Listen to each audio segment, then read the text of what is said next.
The letter arrived folded into a precise triangle, as if the sender mistrusted even ordinary paper to keep its secrets. A mockingbird pressed in dark wax perched at the apex, caught mid-song. It was an hour before sunset when the runner found Margaery in the lower gardens, where the roses fell in a pink spill down the terraces and the evening midges danced above the reed beds. The air smelled of crushed mint and warm stone. She had been walking the path alone, a book in one hand, a sprig of lavender tucked into the spine. When she broke the seal and read the first line, the garden seemed to tilt imperceptibly, like a ship stretching to the right as it kisses a long swell. My lady, gardens are full of honest deceits. Flowers pretend permanence, and gardeners learn to love the performance. The Vale is a garden kept behind glass. The words were small and slanted, the ink brown rather than black, as if its writer preferred old blood to fresh. She knew the hand at once. A boyhood hostler's son grown thin and fine as a wire, now a lord of Ion and rumor. He wrote nothing that did not carry two meanings in its pocket, and he always put the sharper one inside the softer. She read the letter once through to its end, then again, slower, until the shadows along the stones had stretched into a single ribbon. She could hear the distant water screws groaning at the river, lifting thin threads of the mander to the orchard channels. By then the old woman had arrived, though Margaery had not heard her approach. "If we walked these paths any slower, child, we'd be bees," said her grandmother, and the cane clicked once on the flagstones as she took her place at Margaery's side. Did our little bird sing something worth listening to? Margaery slid the triangle back into its envelope and closed it with 2 fingers, a gesture as light as a whisper. "He mentions glass," she said, "the sort that keeps a delicate thing alive on cold nights." "Glass is expensive," Lady Olenna replied. "So are delicate things." Beyond the long balustrade, the valley shone with sheets of barley. Highgarden was less a castle than a sequence of rooms through which wind and scent and people moved with the candor of water. The far orchard was already in low fruit. A world that believed in cycles more than endings seemed to breathe through every window. Margaery felt that breath now as a coolness on her wrist. She slid the letter into her sleeve. "He writes from the Eyrie," she said, keeping her voice level, letting the words gather around themselves. "From a room with a door that no one knocks on unless he bids them. He speaks of a garden behind glass, and of the gardener who tends it. Menmendawan. Let him keep his pretty images," Olenna snorted. "Does he speak of coin? Of men? Of ships? Or is he still dancing on the surface of a pond and expecting us to mistake it for the sea?" "Coin, men, ships," Margaery answered and smiled, because the letter had in truth given all 3, though not in so many words. There were phrases about unbloodied knights and clean lances and coffers kept from moths, and a closing note about red wine sails like petals on a wind that can be taught a direction. A third and fourth meaning stirred under the second. He could taste the reach in his mouth still, Margaery thought. He had never forgotten the way the air here found its way into the head if one let it. "And what does he want for his notions?" Olenna asked, watching a pair of swans leaving a V-shaped wake under the footbridge. "What every gardener wants." Margaery touched the lavender sprig with a thumb. "Control of the weather." Lady Olenna lifted the cane and drew the tip along the seam of 2 stones, as if tracing a fine crack in the world. "For a man like that, weather looks like a woman with a ring on her hand." Margaery turned her head slowly, letting her smile sharpen to a thin crescent. "You taught me to listen, not just to the words. And I taught you to ask the price for listening," Olenna said, voice softening. "If he wants a rose to climb his lattice, we must have assurances of the wall to which the lattice is fixed. The Vale is a glass garden. Glass shatters. Then, unless you cushion it with wool," Margaery said, eyes on the far terrace where boys chased a paper kite. "He suggests wool. A shared weave. The reach and the veil. His gardener's fingers with our shears. Bold." The old woman's mouth pinched in amusement. "Bolder than the city. Bolder than the boy king and his mother. Bolder than burying a thorn in a wedding pie." Margaery lowered her eyes. The sun had slipped, and the river had become a long tongue of copper. She folded her hands at her waist, as if she were in a sept and not surrounded by roses. If we stay yoked to the city, we spend our strength mending silk with nettle thread. The mother lioness sniffs every basket that comes through the gate. She smiles when she counts our casks. She keeps the book of our favors and tilts the page when it suits her. And if we pry our necks from that yoke and put them in the Vale's collar. Olenna glanced at the little brass sundial set into the wall. 5 small rods made shadows like fingers. A high collar. Mountain air and boy lords and old bronze, who think themselves stones. Jan Royce wears his honor like a suit of mail. He has little patience for clasp knives that look like quills. Nendarsil. Honor makes a good wall, Margaery replied. Knives slip through tapestries, not walls. Olenna chuckled at that. You've been listening. Is there a condition? He writes that glass breaks to a song too, Margaery said. Some notes are so pure they can make a crystal tremble. He asks that I sing. It's a clever way to propose, said her grandmother, and did not pretend surprise. Past time he put his claws in silk. He'll want to stand at your side in a place where snow doesn't melt and pretend everything that happens was always going to happen. Now, Margaery said nothing for a time. A moth had come to dance above her sleeve.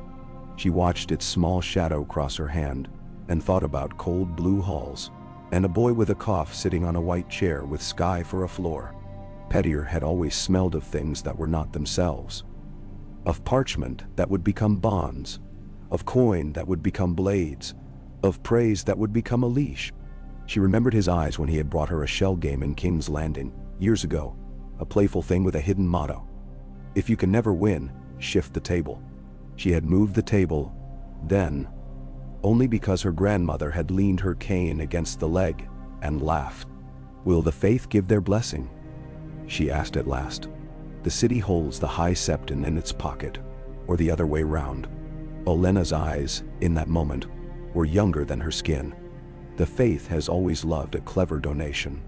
Priests know the price of candles, and even if the city frowns, half the realm is too busy counting who is dead to remember who is married. War makes secrets simple. You wear a veil on the road and another in the sept. The one you lift is the one you choose.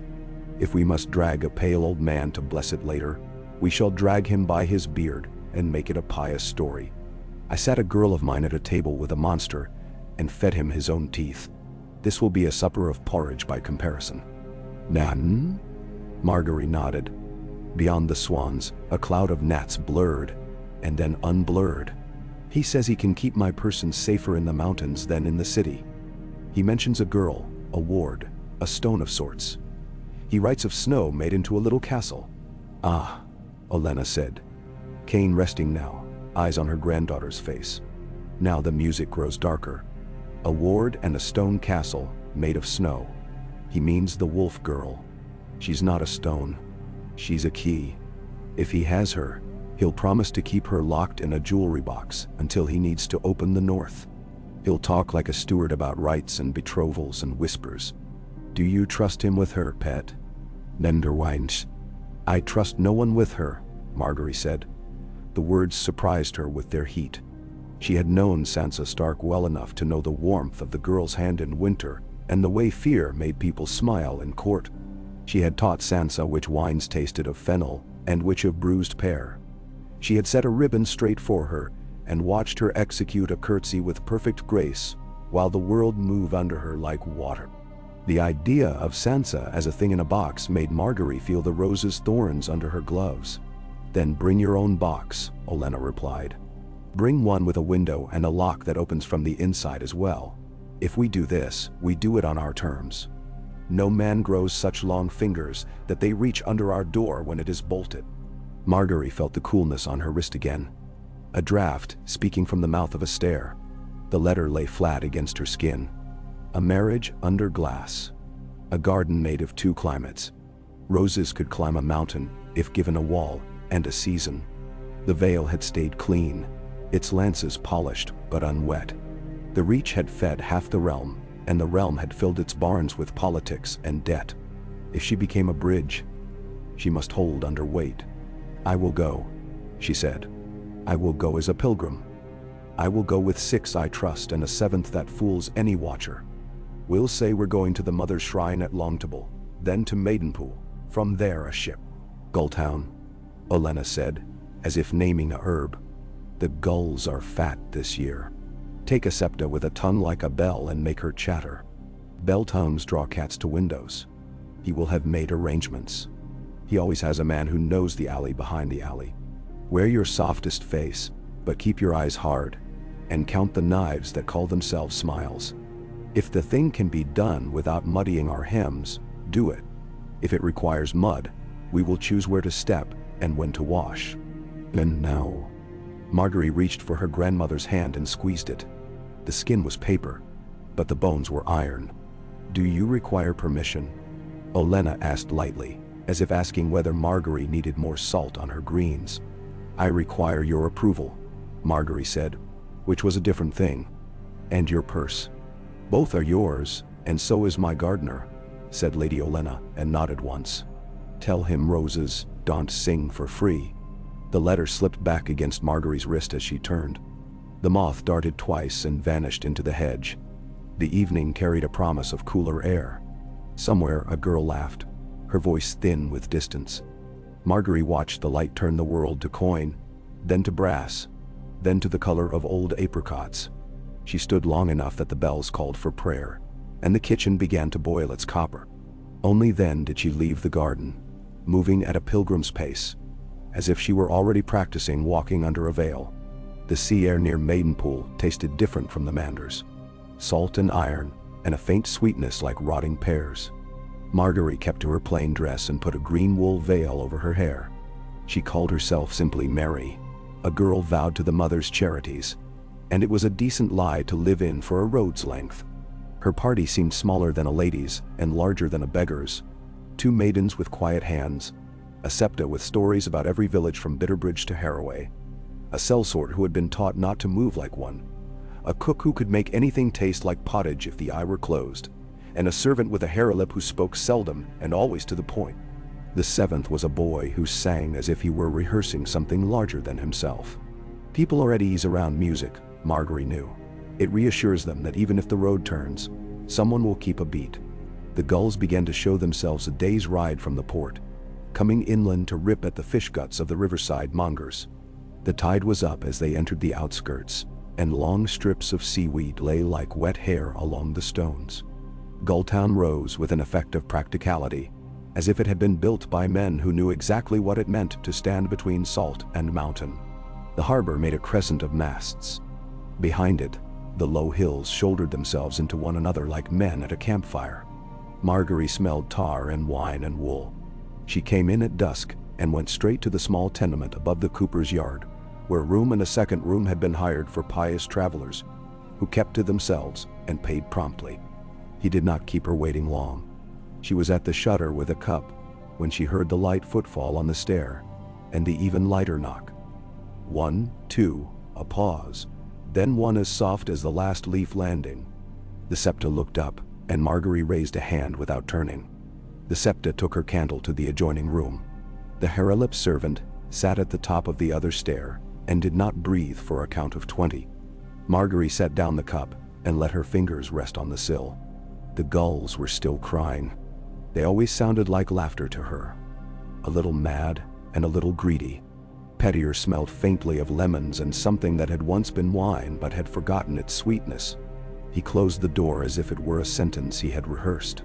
"My lady," he said, and then corrected it with the smallest of smiles. "My pilgrim, Lord Baelish," she said. "My gardener." He made a show of bowing, but not so deep that the gesture could be mocked. He dressed like a man who had found a middle between counting house and court. Nothing clinked when he moved. His mockingbird was small and almost embarrassed to be where it was.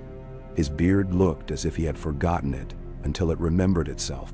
He watched her as a man watches a chessboard that does not yet know it's a chessboard. "The letter was pretty," she said, taking her seat again and gesturing to a second chair. "The words about glass were very pretty. I brought a veil." "Then?"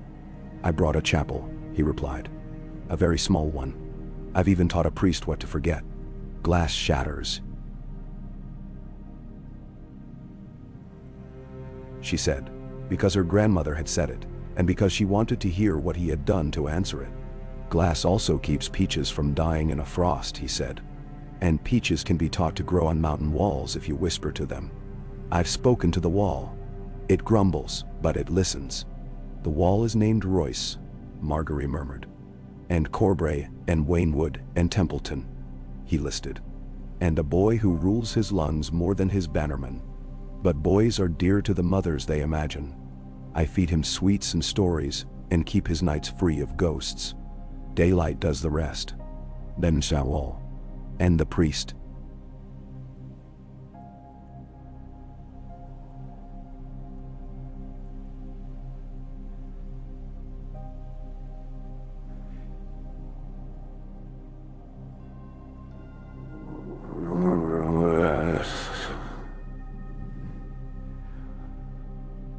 She asked as if priests mattered as much as boys. They often did. Has a brother in Gulltown who has a debt, Petyr said. Debts have a way of looking like conscience when dressed correctly. He spoke as he always spoke, layers over layers, until a listener glimpsed an outline of something that had been there from the beginning. Margaery touched the rim of the cup and found a flake of dried salt, put it to her tongue, and tasted the sea's ordinariness. You ask me to sing, she said. You ask me to make a note that will make glass tremble. You ask me to make a marriage. I ask you to make history dull to the people who will write it after we are done, he said. And the speed with which he answered told her he had practiced the line. His eyes, though, betrayed a softness that was not practiced. They went, just for a moment, to her hands, to the way she rested her thumb against the inside of the other. I ask you to put a ring on your finger and a chain on the city's throat. I ask you to make the river change course. You always did like rivers,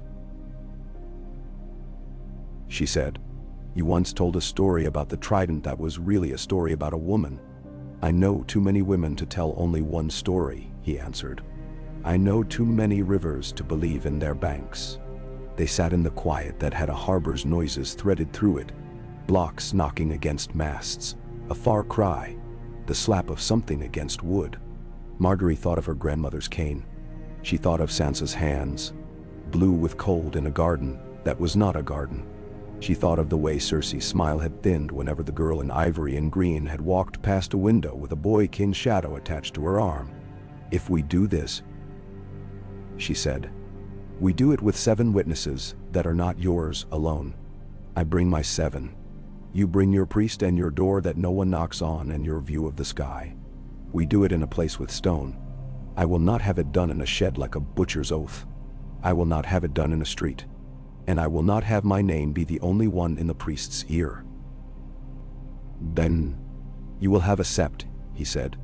8, the gates of the moon. The Eyrie is too white and watches too much. The gates have warm corridors and a small chapel with stars painted on the inside of a dome. The priest I mentioned is there. He has learned to pretend he has not learned anything. The lords? Margaery asked. Bronze yawned. The others. I will not be a secret hung under a cloak like a knife. If this is to be, it will be so obviously, so that even a blind knight can see it in the way the pages walk. Then thou. Secrets are useful only as long as they are secrets, he said. And too many secrets are simply debts waiting to be called. We will keep this one as long as it's useful. That will be long enough. A wedding at the gates can be a rumor to the mountains and a storm to the lowlands. A rumor can move men better than command. Let the Lord's declarant declare after the fact. They prefer to be surprised. It gives them stories for their fires. Menin? And the city. She kept her voice as even as the candles flame. The Queen Mother will spit ash. The boy will not know his own mouth without my honey. The faith will pretend to be scandalized and count our coin. There will be a day of fury. There will be many days, he said, as if promising her weather, and each of them will be counted. I will give them something else to count. A child, later. A charter for the Vale that closes its doors but opens its ledger. A shipment of grain that goes to the riverlords instead of the city when the city's warehouses are suddenly audited and found full of shadows. The Tyrell fleet casts a wide shadow when it wishes.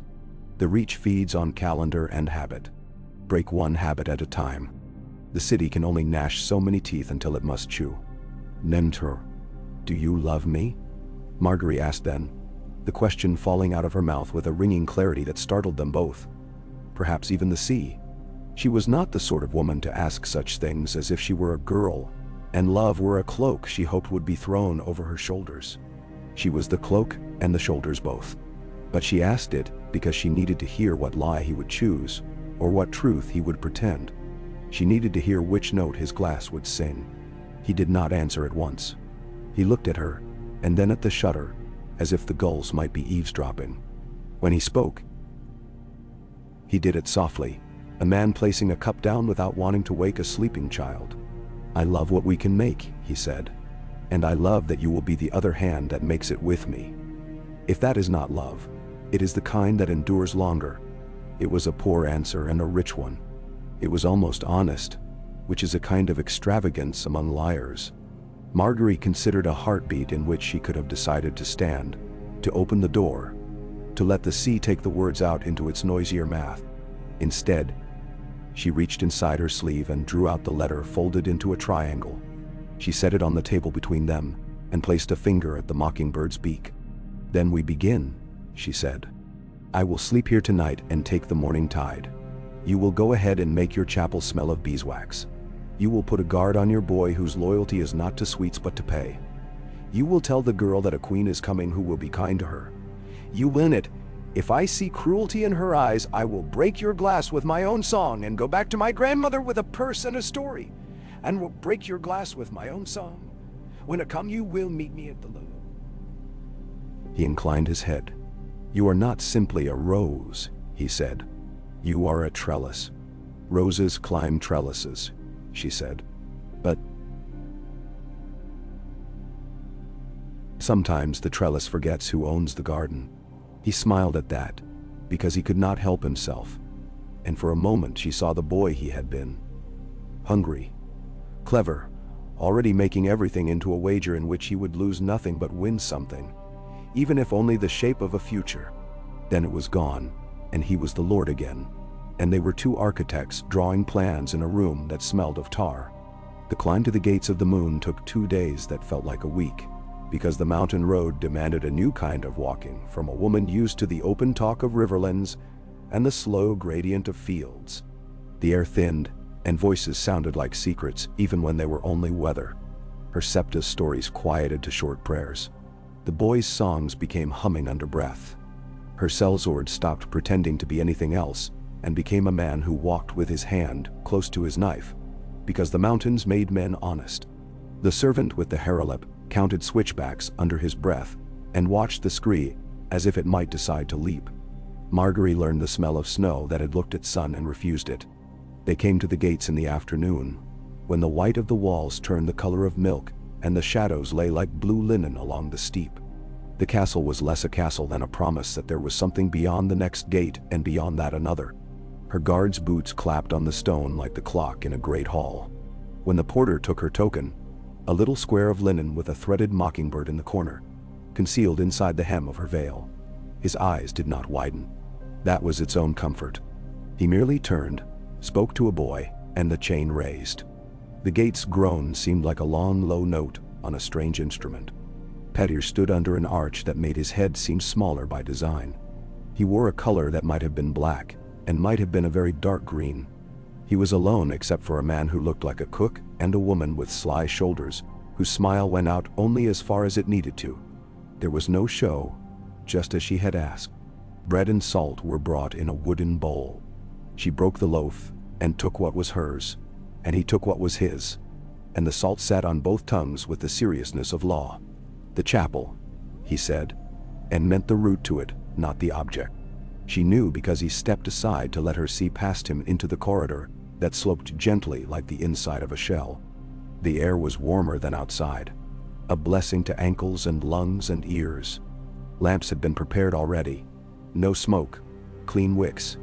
The walls were painted once very long ago, and then only mended since. It was a history of repairs. That suited her. She believed more in mendings than in monoliths. The stars on the chapel's dome were not precise, but their imprecision had a logic to it, as if the painter had known the sky, and then been told to finish quickly, because someone else needed the room for a funeral. The priest was small and neat, like everything in the mountains.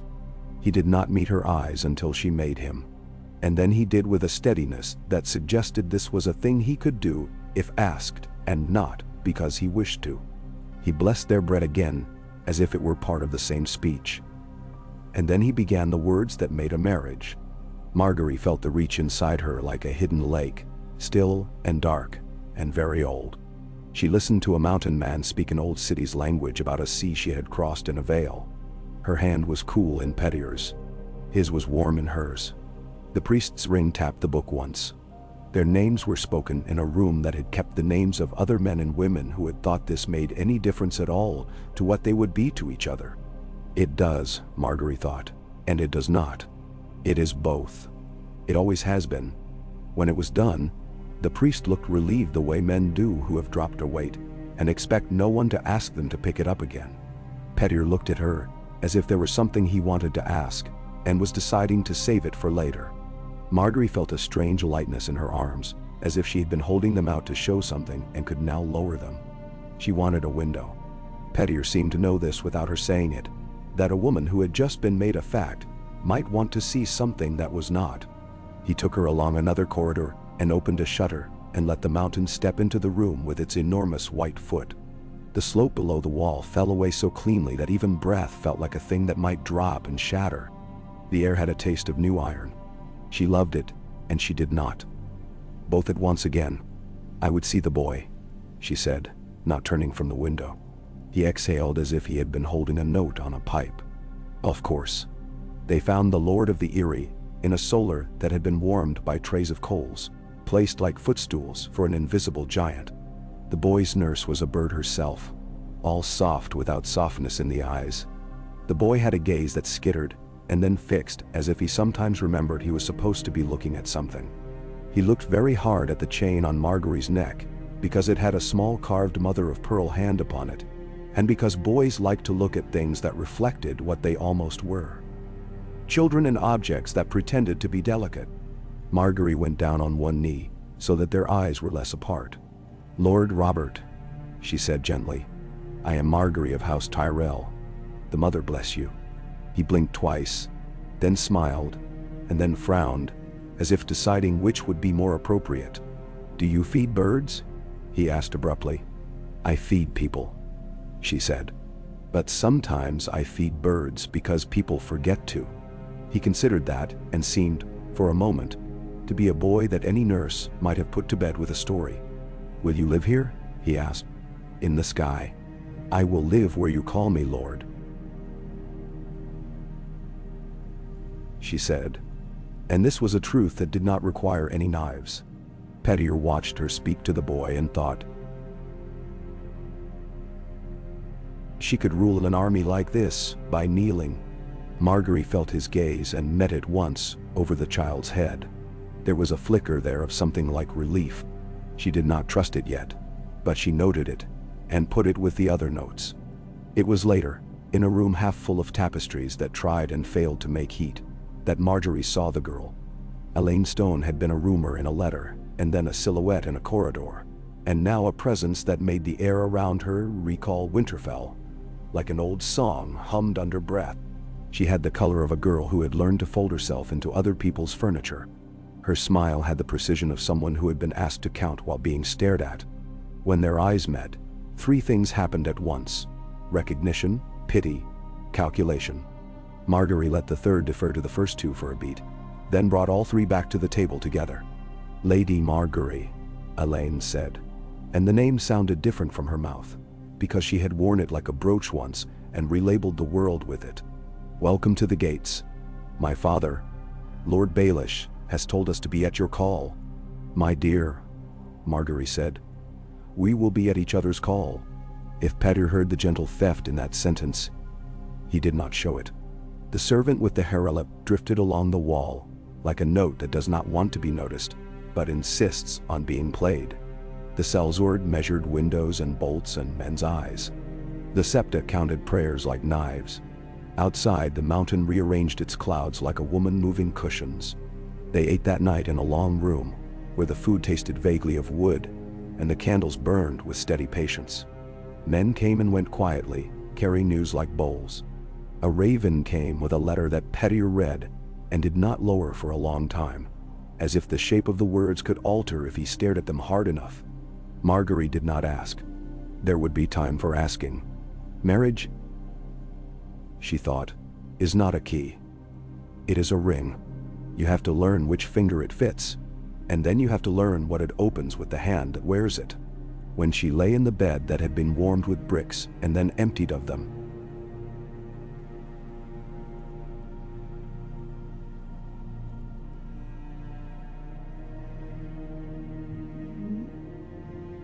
she listened to the mountain speak.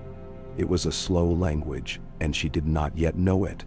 She lay with her hands over her stomach and her eyes on the dark seam where the ceiling met the wall. The day had been full of choices performed with grace. Tomorrow would be full of consequences performed with the same. In a month, perhaps less, the city would stir in its net. Other nets would be cast. She thought of ships at Redwine anchorage. She thought of Brongion's face when word came to him that a rose had climbed into his garden and put its foot on a stone. She thought of her grandmother's cane clicking once on a flagstone without a tremor. She thought of Sansa Stark's fingers, cold and clever and not crushed. Petyr did not sleep quickly. He sat with a ledger to make himself calm, and found that the numbers made him think of the line of Margaery's neck under the veil, and the way she had asked him if he loved her without flinching. He knew the answer he had given was as honest as he permitted himself to be with anyone who mattered. He wondered whether it would be enough to keep his glass from cracking when time struck it. He put the pen down, walked to the window, opened it to the cold, and let the mountain put its breath in his mouth. Until this day, his sharpest pleasures had been solitary. Gains in accounts, the fall of an enemy, the sight of a plan nesting on the true branch. Tonight, he had felt something that looked like partnership, and it frightened him because it asked him to share the credit with a woman who did not need him to breathe. In the morning, he woke to the smell of bread, and to the news that a certain knight had ridden out early to look at a certain pass, as if passes were things that changed shape when seen. He went to the boy and told him a story about hawks and rabbits that ended with the hawk being kind for once. He went to the chapel again and traced a finger along the edge of the stone basin. He went to Margaery's door and did not knock, because waking queens is a matter of timing, and he would learn her hours first. Instead, he went to find Elaine, because a different kind of queen would need to learn a different kind of hour. He found her by a window. She was making a little castle out of bread on a plate, and wearing a smile that a man might mistake for contentment if he had never learned to see the muscles underneath. "You've met her," he said. "I have," she replied. "She is kind in a way that is not theater. It is practice. That is rarer." She did not look at me as if I were a thing that reminded her of something she had lost. She looked at me as if I were a person present in the room. "Bendo and she. We are married," he said. "I guessed," she said. The priest's ring tapped the book twice rather than once. "He does that when he thinks something matters." Petyr almost laughed. "Does he? I should pay him more." "You should pay him enough," she said. "Too much makes men sloppy. I learned that in King's Landing." "Who taught you?" he asked. "Everyone," she said. "And no one." He watched her a long moment. "She will be good for you," he said. "And you will be good for her." "She will be good for you," Elaine murmured. "Eyes on the mountain. If you remember that the trellis does not own the rose." He let the admonition touch him and then move away without wounding. He lifted a bit of bread from her plate and put it back in a different place, making the castle's wall straighter, though lower. "Walls and windows," he said. "We will need both." Outside, the day broke in thin strips of cloud, and the light slid into the corridors the way a servant might, quietly and with purpose. Margaery rose, dressed, and put on a chain that had belonged to a woman who had died making breakfasts for a king. She met Petyr with a nod that contained 1,000 small agreements. Together, they went to the lower yard, where men and mail breathed steam, and the horses shifted their weight, as if the stones under them were not yet decided on being ground. The gates of the moon went about their business, with the steady attention of a place that had learned to live just beneath something impossible.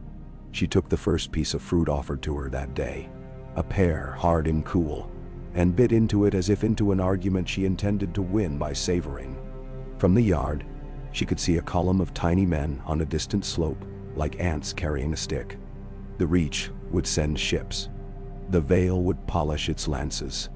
The city would count and count and count. In the counting there would be space. In the spaces, gardens would be planted. Glass would tremble and then hold. And somewhere, in a room not yet named, a girl with red hair would put a key in a lock and step into a garden that had both a wall and a window. It would take time. It would take weather. It would take the patience of a rose with the memory of a thorn. Margaery felt the ring on her finger and did not curl her hand into a fist. She let the fingers remain long and open, as if holding nothing and everything at once. The light that found its way into the lower yard came in thin as wire and bright as water off a blade. When the stable doors were thrown wide, it laid itself along the backs of the horses like a blessing, and when the far cookhouse shutter was lifted, it startled a pair of doves from the lintel where they hid from drafts. Margaery liked the hour before bells, when the castle breathed beneath its business, and each sound belonged to itself. The cough of a groom, the clack of broom straw, the small metallic noise of a buckle finding its hole. She stood with her hands wrapped in her cloak and watched steam wreathe up from water buckets that had been set too near the heat of the bakehouse wall. The mountain told the hour in other ways. A wind that came down narrow and inquisitive from a notch to the east. A cloud that snagged and tore on the same ridge every morning like wool on a hawthorn. Margaery had learned that wind by taste, not salt, not river, but the dry bright tang of clean stone. When she drew breath, she felt it square her shoulders. She felt the ring shift on her finger the way a falcon shifts upon the leather when it remembers it has a sky. Robin Arryn came into the yard, walking in that odd series of starts and hesitations that made his attendants lean forward, without seeming to, as if expecting to catch him or a cup or a thought that might spill. He wore a long cap because he fancied the way the tassel moved, and he was proud of its blue. Behind him moved the nurse and the maester, the one with soft words that were not soft, and the other with cautious words that were not cautious, and behind them came the boy with the seed bag, who fed the hawks at set times, as if time were something you could measure in beaks. Margaery had learned the names in her first day and began to speak them aloud now, so that they would hear their names in her mouth and know they could be summoned and dismissed. "Good morrow, Lord Robin," she said, and she went down on one knee as she had before, so that his eyes would not have to climb to hers as if up a ladder that might wobble. "Your hawks are restless. They have been promised a sky." They have been promised? He took the thought and felt it with his tongue. "Birds don't promise. Men promise for them," she said. "And sometimes women, if the men forget." He laughed at that and grew solemn in the same moment, because laughter came like hail to him, unexpected and sometimes painful. "Will you fly with me?" "I will watch you fly," she said. "And when you loose your bird, I will close my eyes and see what it sees on your behalf." She tilted her head. "That is a kind of flying that doesn't frighten the nurses." The nurse's mouth moved, as if to object, and then did not. The maester murmured something about cloaks and air and the boy's chest, and Petyr stepped from the shadow of the arch with a nod that seemed to tie all objections and permissions into a neat knot. "It won't be long," he told the nurse in a tone that reassured with the promise of brevity. "The wind is docile. The lady wishes to see the muse." "The lady wishes to see everything," Margaery said pleasantly. And the nurse lowered her eyes and stepped back, because there are tones that cannot be argued with when married to rings. They walked the short path along the inner wall to the mews, where feathers had their own weather, and the smells were the smells of hunger and attention. The falcons blinked with an indignation that was more ceremony than feeling, then settled as they always did when the boy approached with the leather on which hunger learned to live. Margaery let the hawkminder show her the ropes and weights as if she did not already understand rope and weight. She ran her fingers lightly over a jess, over a bell, and the sound was like a secret.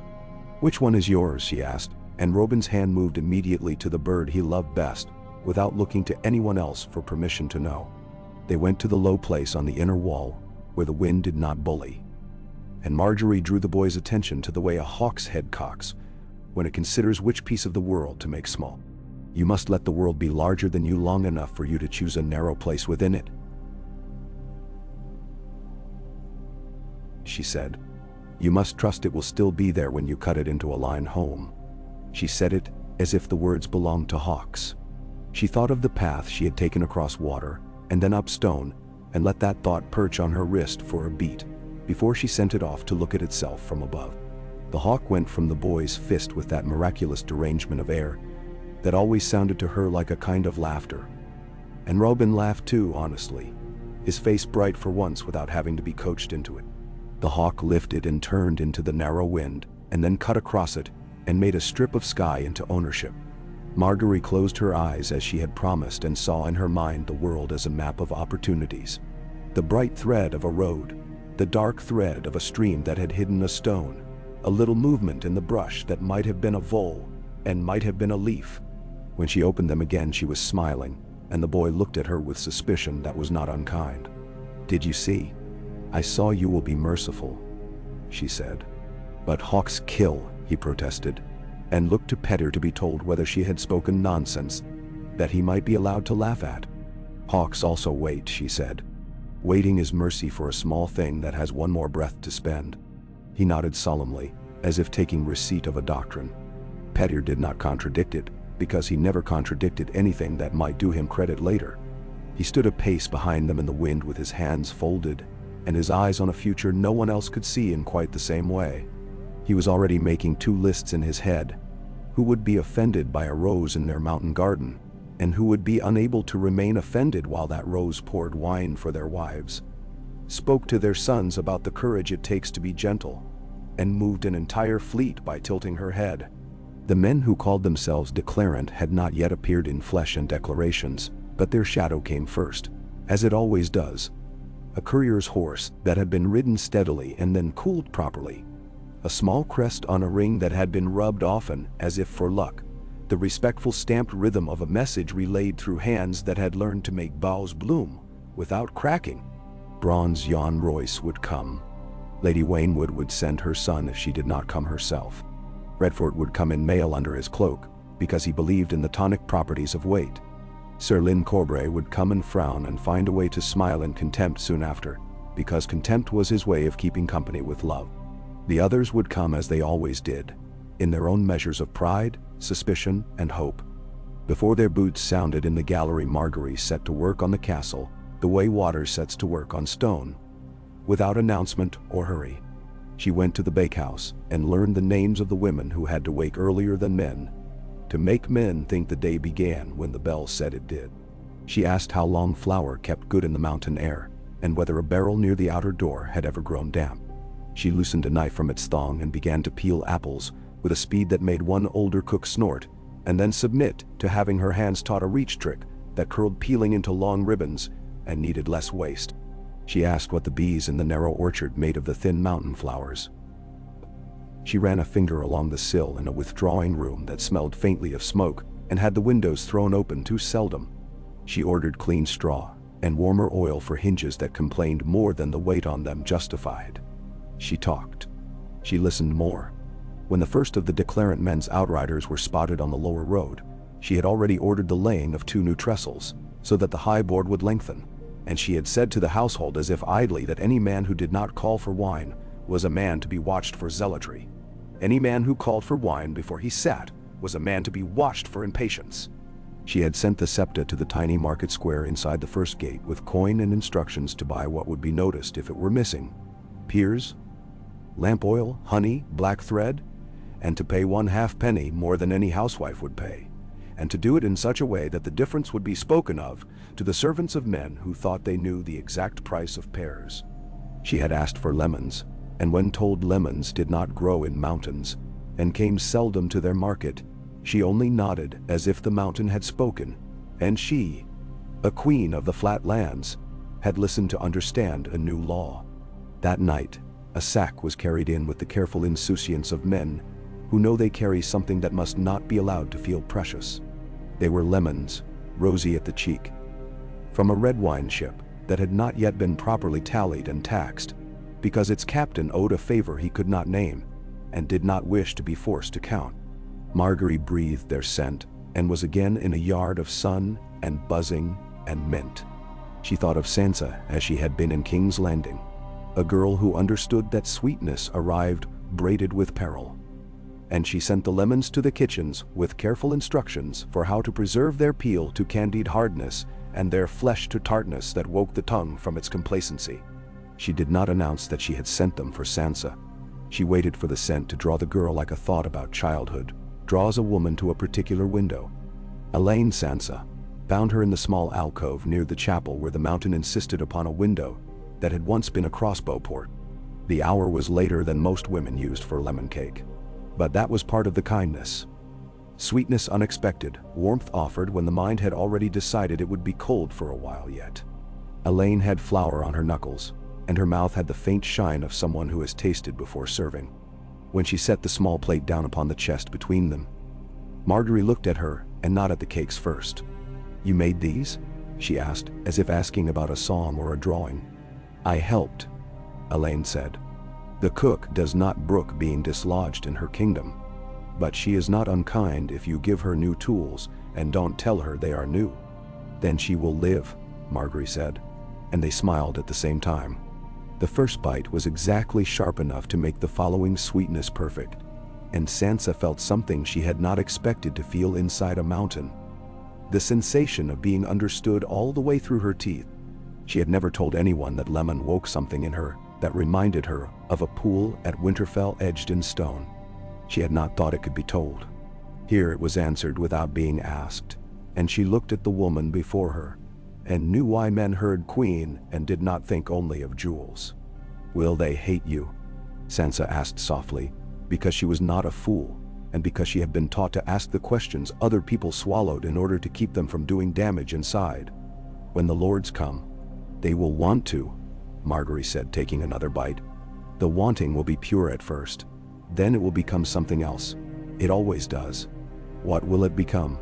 Sansa asked. "Memory," Margaery said. "And then a story they tell that makes them look brave. That is the only thing men love more than being right." "You are not wrong, my lady," Sansa said, and heard in herself the old strictness of Winterfell for a moment, and was both warmed and wounded by it. "He thinks he can turn their anger into coin and coin into loyalty. He thinks he can make anything into anything if he has an hour alone with it," Margaery said. "Sometimes he can. Sometimes other people manage to sit in the same hour without his noticing." She touched Sansa's hand lightly on the floury knuckles, and did not pretend that gesture was only for comfort. It was a promise of alliance made in powder and sugar. "Will you be at my side in the hall?" "If you ask, I will," Sansa said. "And even if you do not ask, I may be there, because I like to see things built." "I will ask," Margaery said, "and I will ask something else. Something for which there is no coin and no ledger. If I am cruel without knowing it, tell me." She watched the shock and then the considering settle on the younger woman's face. "I come from a garden where cruelty can be made to look like pruning. It does its work with shears and smiles. I do not want to bring that here by accident. Tell me, even if it means you must tell me alone. Especially then. Especially then." Sansa pressed her lips together as if to hold an invisible vow in place. "I will," she said, and the word sounded as if it had been said in a hall where the heart of a tree had once stood and had memorized oaths for 300 years. The men came with their plumes tucked away and their badges pinned too securely to be plucked off without tearing cloth. Bronze Jon Royce's arrival changed the temperature of the long gallery before he set foot in it. He wore bronze because his line had always done so, and because nothing lovely had ever tempted him to abandon what had worked. His face looked carved in a kind rock. The lines around his mouth made by words held back more often than spoken. He bowed the exact amount a guardian of ancient law owes a queen who has not been crowned in his sight, and took the place that was not the first, and not the last. Nestor Royce, whose brow had learned to feel the weight of ledgers more than spears, watched Margaery watch his cousin, with a curiosity that tugged at his loyalty, like a child tugging at a sleeve. Lady Anya Waynwood sent her son because she had a cold, or because she wished to see whether a boy could be made to look brave under a new kind of pressure. Horton Redford came with a cloak that swung as he walked because swinging cloaks had, for centuries, convinced soldiers that their lords were worth following. And Lynn Corbray came as if he were walking into an argument he had been promised would be worth the cost of speaking. He had a beautiful face that was spoiled by contempt made into habit, and he wore his Valyrian steel like a confession. When he saw Margaery, he did not smile, and when he bowed, it was a movement that made his hair move more than his back. He looked at Petyr, and then away, as one might look at an old sin. He sat where he could watch every door with half an eye, and the whole table with the other. They ate first because men who have food in their mouths talk differently, and they drank some because men with wine in their heads hear their own words with more music. Margaery talked about small things and noticed everything. She let them find out, over the stew, that her grandmother knew the price of oats in Old Anchor, as if Old Anchor sat in her lap. She let them hear, after the pears and cheese, that the red wine fleet would, for a season that happened to begin next week, make Gulltown its friend. She did not say blockade or embargo or choke. She said lightly that sometimes waves chose to break one way rather than another. Waves do what the wind tells them, Horton Redford said, and he meant kings. Perhaps, he said, but there are inlets where the wind's voice arrives late. Petyr watched the color rise in Bronzeon's face and then subside, watched the measured fingers of Nestor move on a cup, as if it might tell a sum, watched Sir Lynn's mouth curl, and then flatten when a servant passed by him with a dish, and did not look afraid. He watched all of it, and did not speak until Margaery gave him the light tilt of the head that meant now. "My lords," he said, as if the last word were an old psalm with many verses, "you have always loved this garden of stone. You have kept it free of the blood that is choking men in other places. I have kept it free the way a steward suddenly made master must, by warrant handed to me and by nerve. I did not consult you when the mountain demanded a quick will. I did not consult you when I sent one woman flying and a singer to a cell. You have had time to make stories about it. Now I have brought you a woman I did consult before I asked her to share my weather. And you have brought us a reach rose," Lynn Corbray said, his voice a caress that pretended to be a cut, "and told us she is a mountain flower because you have planted her in our soil."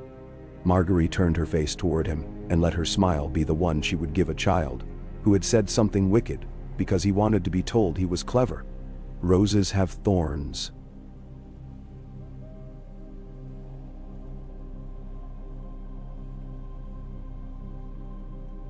Indeed, mountains have snow. Both can be kissed without bleeding if you know how. Bendo. Nestor Royce made a small noise that might have been a laugh and might have been a cough, the way a man does when he is not yet ready to admit admiration. Bronzeon's head tilted in that fractional way that meant attention had become respect in the absence of any obvious cause. "What do you want of us?" Waynwood's son asked before his mentor could put his hand lightly on his sleeve to still him. He flushed, then held himself with care. He was a good boy. He might yet grow into a dangerous man. "Only what was yours before I came," Margaery said, and Petyr hid the twitch of surprise because he had expected her to say something that sounded like more. "Your counsel in public rather than your rumors in private. Your honor made into a fence the realm can recognize when it sees it. Your patience while the mountain learns a new song." "What new song?" Bronzeon did not waste a breath. "The one that allows the Vale to be more than a room with no doors," she said. "You have your strength because you are hard to reach. That strength kept you clean while men drowned in other rooms. Now you must decide whether you will use that cleanliness as a badge or as a cloth. I propose cloth. There are river lords who still remember what bread tastes like when it isn't counted by a phrase fingers. There are hill shepherds below your crags who have sons and no shoes. There are ships that can come here full, and leave here full of men who will say under their breath that the Vale is older than the city, and more certain because it does not need to look in a mirror to know what face it is wearing. And now, Horton Redford frowned. We are not merchants. Nor am I a priest, and yet I make blessings every day.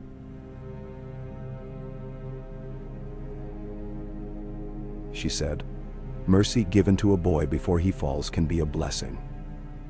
Coin given to a widow can be a blessing. Grain given where it has been promised elsewhere is a kind of war that does not stain mail. All of you know this already. You simply prefer to say it quietly. I will let you keep your quiet. I will merely point at where the wagons should go. Bronzion's eyes went to Petyr, not to Margaery. And you? I am what I have been, Petyr said smoothly. Lord Protector by the boy's grace and the king's letter. Friend to ledgers, enemy to waste, husband to a woman who knows that a curtain is not a wall, but can make men behave as if it were, if hung correctly. And the boy? That from the nurse, who had not been invited into the hall but arrived, as gravity arrives, because no man yet had the courage to tell her that protecting a boy was a lower office than counting spears. She stood at the edge of men's talk like a mountain willow at the edge of a torrent, and her voice cut through softer speech. The boy will have a mother who does not need to be one to him, Margaery said. And sweetness left her tone for a beat, and was replaced by something like iron working in a forge. He will have a nurse who is obeyed. He will have a maester whose counsel is not set aside because men are impatient. He will have days set apart for laughter and days set apart for sums. He will have hawks. He will have fewer sweets. Robin, who had been soothed to a kind of drifting by the sound of many male voices, saying nothing he wanted to hold, sat up at that. Fewer, not none, she said lightly, because some battles must be staggered like stair-steps. Lynn Corbray's hand had gone, almost idly, to Lady Forlorn's hilt while men spoke of boys and wagons and honor and bread. He drew the back of his fingers along the carven guard as a man might brush a lover's jaw. Suppose, lady, that we do not agree. Suppose we decide this glass of yours is merely pretty. Then you will go home, she said, and your wives will tell your daughters that the rose in the mountain smiles like a daughter of theirs might, if they had married her as well as they meant to. You will frown, you will wait, and you will come again when you find you have missed seeing which way the wind went. She met his eyes until he leaned his head a fraction, as if to rid himself of a small buzzing in the ear. I do not ask for oaths today. Oaths are the last course, not the first. I ask for salt and bread.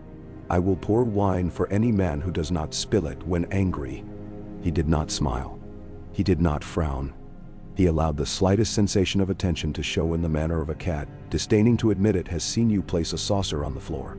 You will find me difficult to pour for, he said. I prefer cups that don't tilt, she replied. Petyr felt the thread catch where she had thrown it. He saw bronze iron itself cooler. He saw Nestor's eyes shift left to consider an angle by which a steward could rise by calling his new lady's prudence prudence and not ambition. He saw Redford adjust his cloak as if to find the proper weight. He saw Waynwood's boy look at him, then at Margaery, then at his own hands as if they might yet grow into something the world would have to weigh differently. They went away without oaths, as she had said they would. They went away with meat in their mouths and a taste of a new speech in their ears. Lynn Corbray went away the last and looked back before he was through the arch, which Margaery liked. Men who look back are easier to turn when they return. That evening Petyr found her by the narrow window again, the mountain pressed up against the glass like a giant listening at a door. You did not promise them anything you cannot deliver, he said, approving and annoyed, because it left him less to do. I promised them air, she said. It is the one thing you cannot counterfeit. He came nearer. They will ask for proof. Bread put on wagons. Ships set to courses. Letters weighted with more than rhetoric. They will have letters, she said, and ships, and bread. I wrote to my grandmother the day I arrived. I did not tell you because I wanted to see if you would let me keep a secret for 2 days. He smiled without warmth at that, and without anger either. I would be a poor husband or a poor player of Savas if I did not at least pretend to allow it. He glanced at the desk. What letters? One to Highgarden, she said. One to Old Town. One to the Shield Islands. One to a certain merchant in Bitterbridge who had promised me once that he could find a way to make a wagon lighter, without making it weaker. He will now do so in exchange for knowing where the Redwing fleet will take its next wines. And one to Lord Nestor Royce about a tapestry that I think would look better here than where it hangs now. Petyr blinked. A tapestry? Of Andal Kings, she said, and there was a thread of laughter in her voice that did not reach her mouth. He liked it when he saw it on our wall in King's Landing. He could not afford it then. He can afford it now if we let him feel he has earned it. I would rather he remember my husband for gifts that do not look like bribes. You will empty my storerooms of every trifle a man has ever wanted and dress it in virtue, he murmured. Virtue has always been a dress, she said. It merely fits me. In the days that followed, the castle discovered what it meant to be lived in by a woman who did not rattle doors for the love of hearing them rattle. The staff found that their own names came back to them across a hall without being shouted, and their children discovered that a new lady who asked after colds also expected shoes to be clean. The sept smelled of beeswax more often. The mountain saw cloth on the line in colors that belonged to flatter places and did not feel itself diminished. Margaery walked the top of the inner wall at hours, when the wind argued with the sun, and weighed the way her cloak moved as if it were a message being sent in a code she intended to master. She asked Maester Coleman about herbs that grew best with roots held in stone. She asked the steward how long the gates could keep both hearths and kitchens lit if the road below were blocked by winter or men. She asked the armorer whether his tongs were wearing thin and how far a boy from the stables was from being worth the title of smith. What she did not do loudly. She did not go to the boy's room each morning and establish herself there. She let the nurse keep her kingdom and entered it with a knock and a sweet 2 or 3 times in 7, so as not to make sweetness into duty. She did not demand that her southern septa teach Vale girls the way of court curtsies. She asked how the mountain taught curtsies that did not turn ankles on stone and learned it. She did not tell Sansa to put her hair this way or that or to dress in rich colors. She took in Sansa like cold air, sharp and honest, and wore what comfort could be made of it. On the 4th day, a raven came from the city, and Petyr carried it folded and refolded as if to change its contents. He read it with his lips pressed together, and then read it again with them parted. Margaery, who was playing a quiet game of Savas with Nestor Royce, because Nestor had mentioned the game as a thing his son had almost mastered, and because men liked their pride flattered by the sight of a lady learning a game they already knew, finished the rook's move she had intended, and set her hand lightly atop the carved piece before raising her eyes to Petyr. "Shall we go inside?" he asked too smoothly, which told her that inside was not where the thing would be happiest, but that it must go there all the same. She excused herself from Nestor with a line about rooks learning when not to walk like kings, and he smiled, and she left him to the pleasant business of reassembling triumph. In the inner room, Petyr laid the letter on the table between them, and did not immediately remove his fingers from its corners. "The Queen Mother wishes to know whether the rose of Highgarden has been plucked or merely pruned," he said dryly. "She has heard something from a ship captain who heard something from a dock girl, who heard something from a man who sharpens knives, and does not care whether the knives he sharpens are used in kitchens or in alleys. She requests," and here his mouth twisted at the word, "that you return to the city for correction." "Correction," Margaery repeated, tasting the word as if it might prove to be one of those lemon seeds, one occasionally bit on by mistake. "She will want to correct the wind." "She will try," he said. "She has a very high opinion of her lungs." Margaery smoothed the letter with 2 fingertips and thought for a long time without speaking.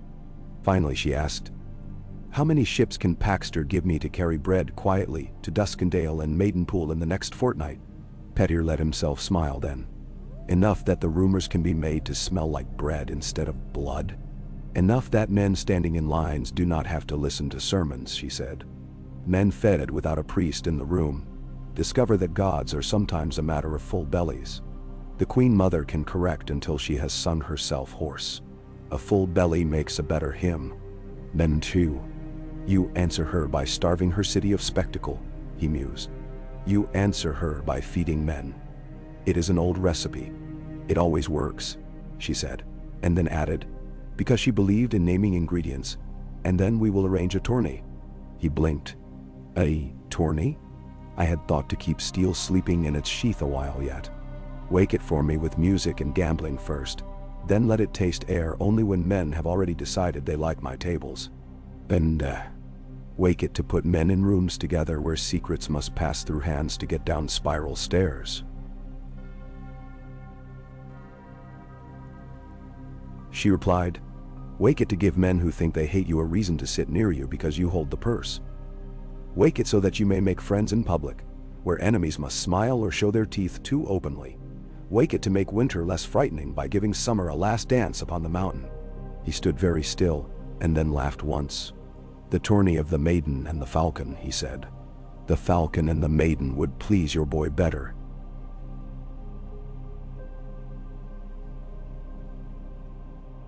She said, but I will let you argue for that name, and when I exceed, you may believe I have ceded something. He looked down at her and understood again what he had understood in the small chapel, when the stars were badly painted, and it had not mattered. That he had not married a plan. He had married a person who could make plans without asking permission and make him grateful she had done so. It frightened him again, and he moved the fright with practiced ease into the part of himself that liked to be surprised. He kissed her fingertips as if sealing a compact, and then left to write letters to the men who weighed spectacle against expense. She wrote letters to Old Town about prizes that would make men ride harder, and to the Red Wines about a fleet that ought to look large without seeming to lean. She sent a note to Sansa without a name at the bottom. Bring me the woman who stitches best without speaking of it. We will put her near the lists and let her earn without asking. While letters traveled, the mountain did not cease to be a mountain, and the valley did not cease to be a page upon which men had written their names with swords. Bronze Jan put on his mail and went to the bloody gate to stand a while and think about the old days when men stood there not to keep out winter gossip, but to keep out iron itself. He thought about the rose on the mountain and did not feel insulted by it as he had expected to feel. He surprised himself by remembering a girl he had once seen in Runestone, who had come from the Fingers to sell fish, and whose hands had shown him a way to mend a net that he had not forgotten. He wondered whether being taught by a woman had made him worse at spears. It had not. Lynn Corbray lifted Lady Forlorn in an empty practice yard and performed a conversation with it that ended, as his conversations with men seldom did, in satisfaction. He had been given coin by Petyr to anger him in public and to forget he had been given coin in private. He had always found that arrangement delicious. Now he found himself puzzling over whether he would rather be angry in public at a man, or at a woman whose anger might be more beautiful to contemplate. We shall see, he told his sword, which made no promises and did not need to. Nestor Royce looked at the place on his hall wall, where a tapestry of indifferent quality hung, and remembered the way his eyes had once moved without permission to a piece of cloth in King's Landing like a pilgrim to a relic, and how that had made him feel foolish. He imagined that cloth in his own hall. He imagined the way his wife's smile would not be able to resist appearing, and how visitors would touch the edge when they thought no one was looking. He imagined the way that cloth, hanging there, would make him feel a better man without his having to kill anyone for the privilege. He bowed his head and thanked a God in whom he had never had great confidence for women who understood what dress makes men look honest. Sansa sat in her small room mending, and for once she did not mind the mending. She was thinking about lists. Not the lists for a tourney. She could imagine those too. The boys' faces as they rode, the banners, the men's wagers. But she was thinking of different lists. Names of girls she had known to be kind and not foolish. Names of men who had known how to be proud without being cruel. Names of rooms where a... Wow. The Gates of the Moon was becoming such a room slowly. She had never thought to like a mountain. She had never thought to like a rose whose scent was not a lie. She was even, if she was honest with herself in a way that did not hurt too much, a little happy. When the first wagons rolled out of the gates with their white cloth covers and their stamped marks that told a careful eye they were bound not for the city but for places where the city claimed rights, there were no trumpets. There were just wheels turning and a thin dust that rose and made a line the way a pen makes a line on a page. If a man on the road asked where they went, the carter said, "To market," which is what carts always say. In the city, the Queen Mother spat ash and then sweetened it and fed it to a priest. She put on a dress that had been made to look like mercy and wrote a letter with a hand that had never learned to be content when told to wait. The boy king played with a kitten in the solar and did not understand what it meant to starve a city of spectacle, because to him every day was a spectacle in which the actors were tall and kind and the monsters were under beds. Somewhere in the Red Keep a singer wrote a song about a rose on a mountain and decided it was a stupid song because it had nowhere to put the part where a woman weeps. He put it away under other songs and went to look for a woman who would cry. On the appointed morning, the banners woke before the men. Fabric is greedy for light. The lists had been raised in the lower meadow where the wind could brag about itself without keeping men from hearing each other. The falcon and the maiden, it had been the boy's choice in the end, were painted on a shield that hung above the Lord's stand. The carpenters had made the railing smooth so that hands would leave them contented, and the cooks had set up a dozen temporary hearths with their own ideas of kingship.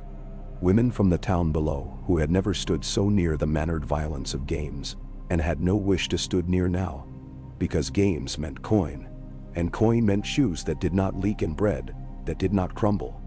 Margaery walked the lane between the tents in a dress the color of pale cider and a cloak the color of the mountain at dusk. Her hair was braided in a way that told mountain women that hair could be made into strength without being made into a display. Men turned and bowed and lifted their hats and pretended not to notice that they had done it only because other men were watching. When she reached the place where men would come to declare themselves, she paused and looked at the names written by the herald already and asked for the chalk. She wrote one herself on the end of the list in a hand that was steady and elegant. Sir Harold Harding, Petyr. She did not look at Sansa when she did it. Sansa did not look at her.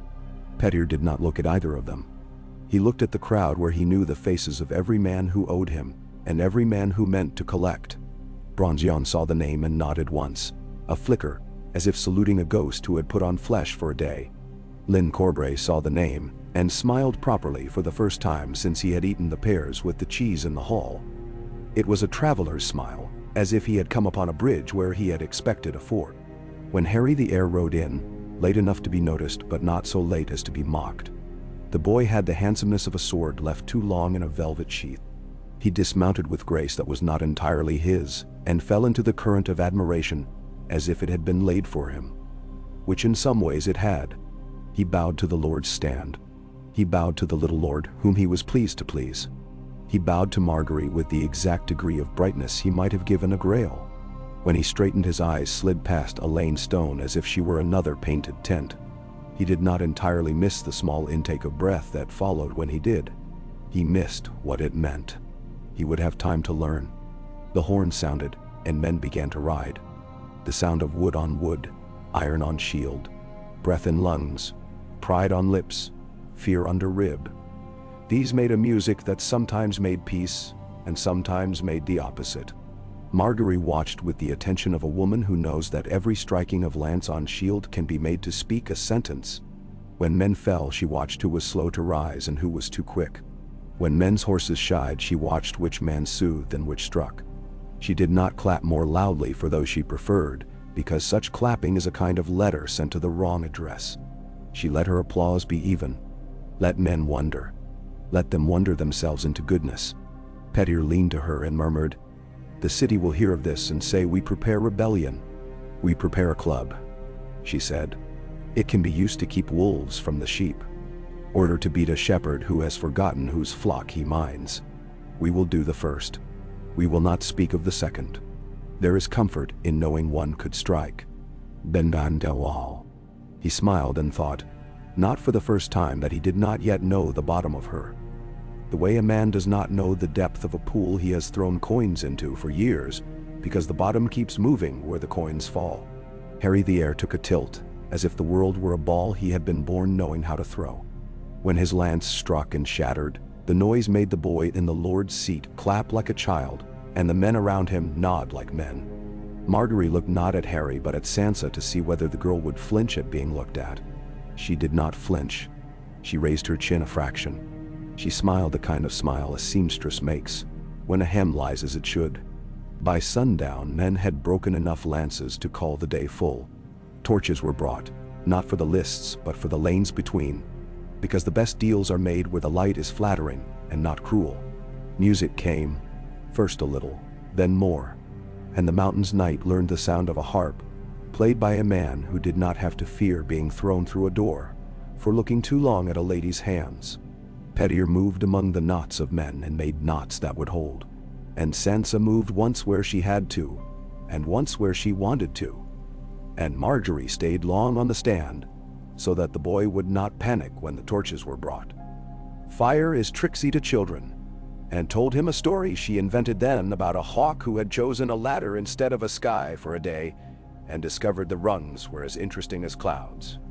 Before she undressed, she stood at the window where the mountain pressed, and she let the torchlight from below make a little lake on the glass. Petyr came to her then with a letter from Old Town that said yes, where a lesser house would have said perhaps. "It will be said that we are making a court here," he said, half triumphant, half amused. "We are making a hearth," she said. "Courts are cold." "And what do you make of men who prefer the cold?" he asked. "That they were never warmed properly," she said. "Or that they liked the way their breath showed when they spoke and mistook it for spirit." He took her in his arms, then the way a man sometimes takes what he thinks is his, and sometimes knows, is a thing briefly entrusted. She let him, and did not let him think she had not let him. When they lay after, he spoke of coin because it was what soothed him. When she woke, she thought of lists because it was what built days. She thought of the morning, of the hawks and the boy, and the way sequenced hours could teach a nervous heart to beat where it should. In the days that followed, word came from places that had not previously taught the Vale to care. Maidenpool sent thanks with flattery as its ribbon, and a request with care as its seal. Duskendale sent nothing at all, which was, to men who knew how to read silence, an answer with teeth. Fear. The city fell to speculating with a hunger that betrayed itself, and the Queen Mother called for the High Septon, and wept in front of him, into a cloth that cost more than a poor man's house. The High Septon went home, and counted the coin that had been brought to him by a man with a mockingbird on his ring, and asked himself whether the mother loved him enough to forgive what he had always allowed himself to call compromise. He slept and dreamed of a glass garden where flowers did not freeze, and woke, and asked for porridge. One morning a rider from the west came in thin as the horse he had ridden, and asked for bread before speech. Men who travel with bad news are always hungry in the same way. Petyr fed him before he asked what the news was, because information that has been watered in the mouth tastes truer when it comes out. "The riverlands stir," the man said. "There is no lord to rule them like before, but there are men who have decided to act as if there were. They say a rose has grown on a cliff. And a rose never made a river run," Horton Redford said when he heard, with the scowl of a man whose heart has been convinced a little, but who would rather it had not been, and is punishing his face for the treachery. "No?" Bronzeyon said, and looked toward the pass where the old owls had once come like weather down onto first men's hearths. "But a rose can tell men where to stop drowning." Margaery wrote to her grandmother again, and told her of a tourney and a boy with a hawk, and a man with a sword, who had learned to smile again, and a steward who would be made honest by a tapestry. She asked for more lemons with a small private flourish, and she asked for less ostentation with a public hand. She ended the letter with a line that would not be understood by anyone who came to intercept it looking for plans. "The mountain has taken the scent of mint. It will grow wherever the cracks allow." Olenna Tyrell read it in her garden with a sprig of mint held like a scepter, and smiled with a satisfaction that might, in other women, have made them weep from gratitude. She called for her steward. She called for her purse. She called for a certain cartwright who understood leverage. She called for her son, and told him what he would do, if he were wise. He asked if he might also be brave. She told him bravery was what a man called the feeling he had, when he had already decided to do the right thing and wanted to pat himself for it. The tourney ran 3 days because the weather allowed it, and because men like red meat so much, they will swear to the gods it is poetry if fed in public and allowed to clap. Harry the heir fell once and rose twice, and learned that the mountain has its own way of instructing vain boys about gravity. Lyn Corbray unhorsed a man he had meant to befriend and befriended a man he had meant to unhorse. And both happened because he enjoyed being contrary more than he enjoyed planning. Bronze Yawn did not enter lists and did not stay away. He walked the perimeter like a father watching a child explore, and did not say it was folly. He did not say it was wise. He let it be what it was, and took note of what it did to men's faces. On the third evening, Sansa brought Margaery a seamstress, as had been asked, and the woman sat with her hands folded and her eyes down and only looked up when Margaery mentioned coin by speaking of thread. "I am not here to kill the women who make their husbands proud by scrimping on pins," Margaery said. "I am here to make it unnecessary for them to scrimp." "It is never unnecessary," the woman said, and Margaery loved her at once because that was true. "Then I will make it less holy," she said. "Take this stall, take this thread. When you sell for less than the girl beside you, I will buy from her first. When you sell for what your work is worth, I will wear what you make." The woman had the sense to ask, "What if my work is not worth what I think it is? Then I will tell you I will be cruel without knowing it," Margaery said, and Sansa's mouth twitched. When the last lance splintered, and the last prize was given, and the last prayer said by a priest whose conscience had been paid enough to feel loyal to that payment, the mountain exhaled in the way it does when men's noise stops, and the older noise resumes. Stars came out. The bad painting on the chapel's dome made its peace with the real sky. By accepting that a dome can only ever be a rehearsal for heaven, the boy slept with a hawk's bell under his pillow because he liked the sound, and because he loved that something that had tasted sky would lie near his ear and tell him nothing was falling. Petyr counted coin, and men, and letters, and possibilities, and realized he had begun, without meaning to count time differently. He did not only count it as the spaces between moves. He began to count as a garden counts. What roots have taken, what shoots have presented themselves, what pruning will be necessary in a week or a month, rather than in an hour when a man must be killed. He did not entirely like the sensation, but he did not spit it out. Margaery rose before bells, and walked the hall where her footsteps learned to be heard without echoing. When she turned the corner, she saw a man in a shadow who had not learned that game. He slipped as shadows slip, and she might have let him go if the servant with the harelab had not appeared as if from the wall, and put a hand on the man's shoulder without what men call force, and what women call comprehension. He slipped again, and the hand did not slip. "Who sent you?" Margaery asked, not loudly, and not like a woman who had ever been surprised in her own house. The man swallowed. "A singer," he said instantly, "because men always tell on their songs first. He was told by a lord. I don't know which lord." "Of course you don't," she said. "You know the color of his cloak and how soft his shoes were. You know whether he smelled of cloves. You know whether he looked at your hands." He almost smiled in relief to be asked for the form of the lie rather than its source. "Cloves," he said, "and silk. And he did not look at my hands." "Then he wanted to forget he had any," Petyr said from the other end of the hall, where he had stood long enough to decide whether to intervene, and had decided that he would appear now, so that the man would understand there were two centers to the house, rather than one. "Take him to the cell that has the crack that lets mice look in. Men who have mice for company learn humility that is useful." He came to Margaery after, and looked at her with something like chagrin. "I meant to tell you sooner that there would be poems sent here with boots pinned to them. Boots sometimes have stones in them," she said. "You take them out before you walk far." He smiled. Genuine now, small and true, because he could not help himself. "The Queen Mother will correct harder," he said. "Let her," Margaery said. "We will make more bread." Out beyond the bloody gate, a shepherd lifted his eyes from his flock to the road, and saw for the first time in some while a cart he did not recognize with an emblem he could not name. He kept his hand on his crook and did not move. When the cart creaked past, the man walking beside it nodded to him as if he had nodded first. The shepherd sniffed and caught the forward scent of flour. He had known flour that smelled of damp and rats. This was clean. He felt something unlatch in his chest that he had not known was latched, and he called the dog by name and let the creatures graze where they preferred rather than where habit had put them. He had, after all, a day still to spend, and habit can wait when the wind changes.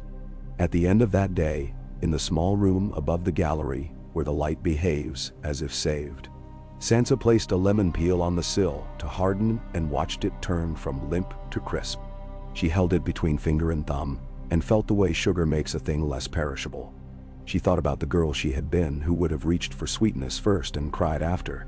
And she thought about the woman she was learning to be who reached for purpose and found that sweetness came along like a friend who had learned to stop arriving loudly. She felt safe enough. In that precise and precarious way, that is the only way safety works, to take a breath all the way down. When she exhaled, there was a note in it she did not recognize yet. She would learn it later, when she sang to someone who needed glass to tremble. The mountain listened, because it listens. It does not forget. And in the city, the Queen Mother sharpened a letter like a knife, and called it a comb for a girl's hair. The boy king set the kitten down, and asked an old knight about a story of a falcon who flew to a rose when every other bird had gone south, and discovered that winter could be made to pass differently if men stood together in a small room and decided to be brave quietly. By and by, when the snows came, the work would be different. For now, the sound of carts on stone, the sound of lances splintering, the sound of women bargaining for thread without asking for permission. These braided themselves into a music none had heard in the Vale for a very long time. Margaery stood in the midst of it and made, without any trumpet or proclamation, a kind of court that was also a hearth, and a kind of union that would taste like bread in the mouths of men who had thought politics tasted only of iron.